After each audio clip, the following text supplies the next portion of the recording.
Aujourd'hui, on va écouter Elisabeth Borne qui explique qu'elle est traumatisée carrément par l'expérience des jeunes qui suivent Jordan Bardella sur TikTok. Elle est traumatisée. On va écouter ça.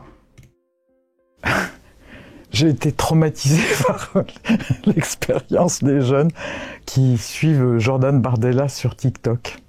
Voilà. Je pense que les vidéos qui postent, dans lesquelles ils racontent je marche, je mange, j'ai faim.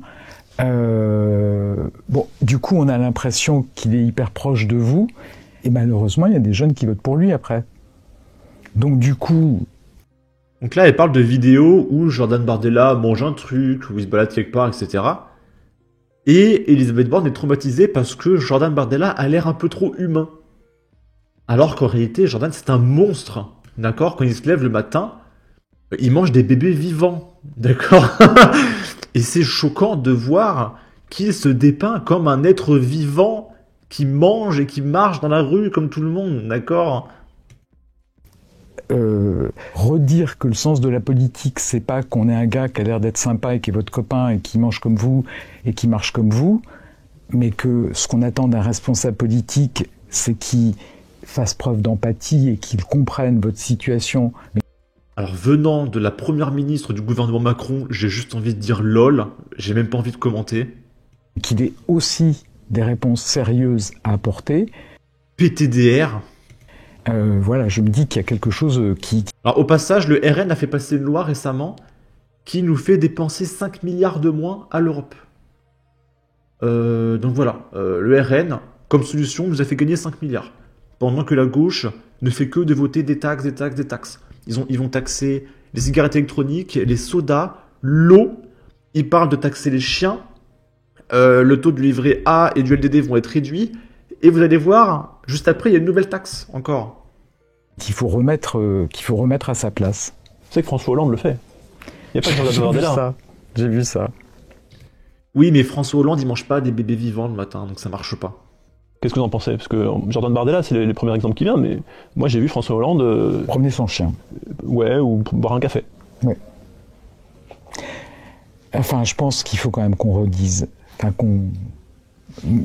Moi, je crois à l'intelligence...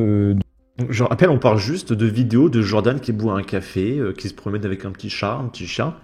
C'est traumatisant. De chacun. Et je pense que peut-être qu'il faut davantage prendre de temps pour expliquer qu'est-ce qu'on attend d'un responsable politique.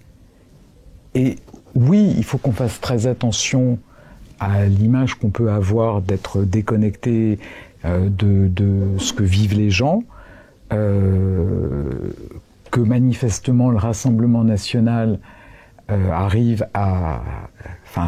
gère mieux que d'autres partis. Donc là, elle assume que le Rassemblement national est proche du peuple, contrairement à vous, les macronistes et aux gauchistes. Mais je pense qu'il faut qu'on redise quand même qu'on attend d'un responsable politique qui comprenne votre situation, mais qu'il apporte des réponses sérieuses. Oui, on a gagné 5 milliards récemment. D'ailleurs, ils veulent aussi diminuer de 500 millions les subventions aux associations d'extrême gauche. T'avais les députés les filles qui faisaient ouh. Mais visiblement, c'est pas des réponses sérieuses. Ok. Moi, c'est elle qui m'a traumatisé à coup de 49.3.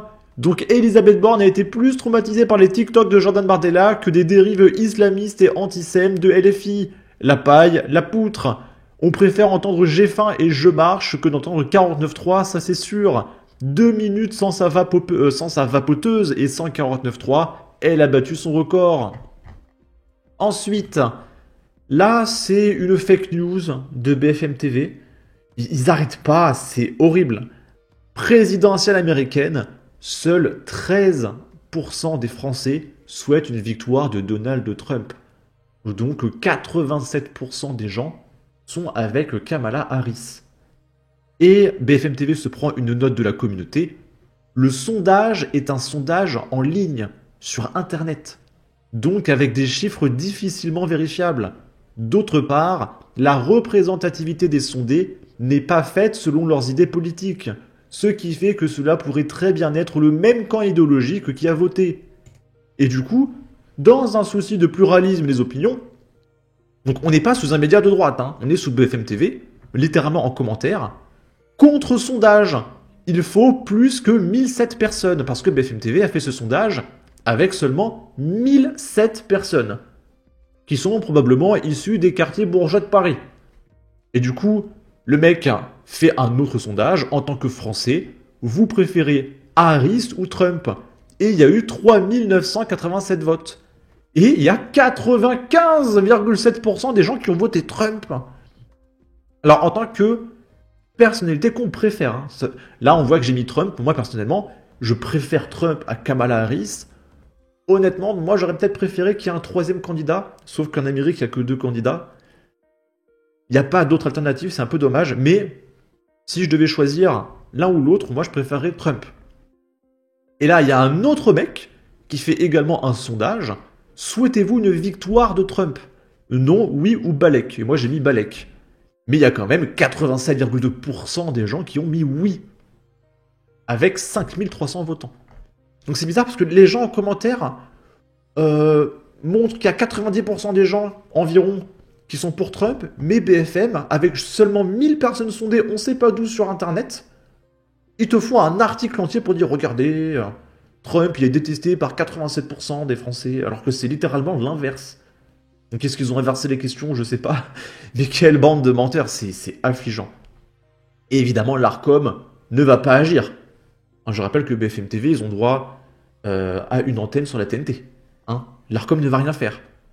Là, cette semaine, j'ai fait au moins 4 vidéos sur des fake news de BFM. Rien.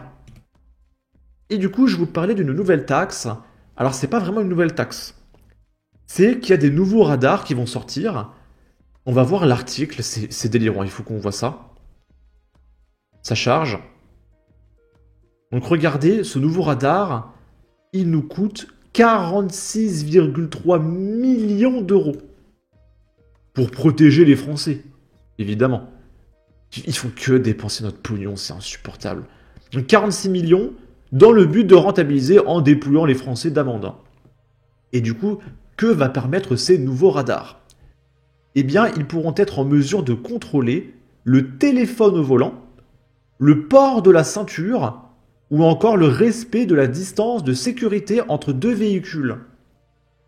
Et les concepteurs du radar eux-mêmes ont dit que ça va être compliqué parce que si le mec, par exemple, il boit un café, eh bien le radar va capter qu'il y a un objet à côté du visage du conducteur et il va le flasher croyant que c'est un téléphone. Et ils expliquent que voilà, il pourra y avoir des erreurs, mais bon, etc. Pareil pour le port de la ceinture. S'il y a un objet sur le corps du mec, ou le mec il a un pull noir sur une ceinture noire, et le radar il voit pas trop, il croit qu'il a pas de ceinture. Donc il y aura plein de failles, mais c'est pas grave, ça rapporte du pognon. Mais ce qui fait le plus polémique, c'est le respect de la distance de sécurité entre les 2 véhicules. Parce qu'en fait, avec ça, vous pouvez vous faire avoir en étant parfaitement en règle. Pourquoi? Si j'ouvre Paint par exemple, je vais vous montrer comment vous allez vous faire avoir. Donc là, mes rectangles, ce sont des voitures, d'accord? Et supposons, là, il y a cet imbécile qui colle cette voiture, ici. Il lui colle aux fesses. Et pas de bol, il y a un radar juste là. Eh bien, étant donné que le mec sait qu'il va y avoir un radar, le mec se met à piler pour réduire la distance de sécurité. Et du coup, le mec, il va freiner, et se retrouver là, pour éviter le radar. Et vous, qui êtes là, eh bien, oh, distance de sécurité réduite, et vous allez vous faire flasher par le radar, parce que le mec devant vous a pilé. Et pour peu qu'il y ait un imbécile derrière vous, qui vous colle au derrière, vous pourrez même pas freiner, hein. Donc là, le mec, s'il décide de freiner, vous vous retrouvez saucissonné entre 2 voitures, vous vous faites flasher. Pareil, il y a un mec qui a parlé d'un cas. Qu'est-ce qui se passe s'il y a un embouteillage? Genre, il y a un accident sur l'autoroute et il y a des bouchons. Bah, tout le monde se fait flasher, en fait. Bah oui, et bien sûr. Donc ce radar, en fait, est rempli de failles. Il est rempli de failles. Il est géré par une intelligence artificielle alors que c'est même pas encore au point. Mais bien sûr, mais allons-y. Allons-y, on met un radar, ça nous coûte 46 millions d'euros. Il n'est pas au point, il y a plein de failles. Il y a plein de Français qui vont voir plein d'amendes, ils savent même pas pourquoi. Mais c'est génial, mais allons-y, c'est génial. On va terminer avec un petit fait divers banal qui ne saurait s'en rappeler Roméo et Juliette. On est à Montluçon, dans le 3. Il y a un migrant clandestin algérien qui a planté un client d'une boîte de nuit. Voilà, parce qu'il y a eu une petite embrouille. Le mec, évidemment, il avait un couteau sur lui. La sortie de boîte de nuit s'était terminée dans le sang et la confusion dimanche matin.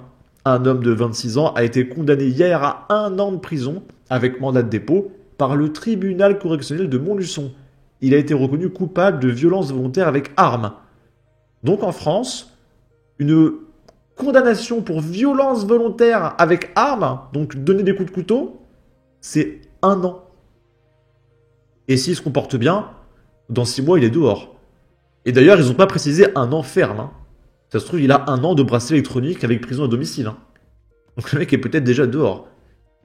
Arrivé en France le 20 juin 2023 depuis l'Algérie, un visa touristique en poche, le parvenu maîtrise mal le français. Face à la présidente du tribunal, l'homme de 26 ans tente d'expliquer les faits qui se sont produits le 27 octobre vers 5 h sur le parking d'une discothèque de Montluçon. L'histoire d'une soirée alcoolisée qui s'achève au centre hospitalier de la ville. Sur ce, n'hésitez pas à donner votre avis, votre opinion, à partager, liker, commenter, ça aidera au référencement de la vidéo sur YouTube. Abonnez-vous, suivez-moi sur Twitter, prenez soin de vous, salut!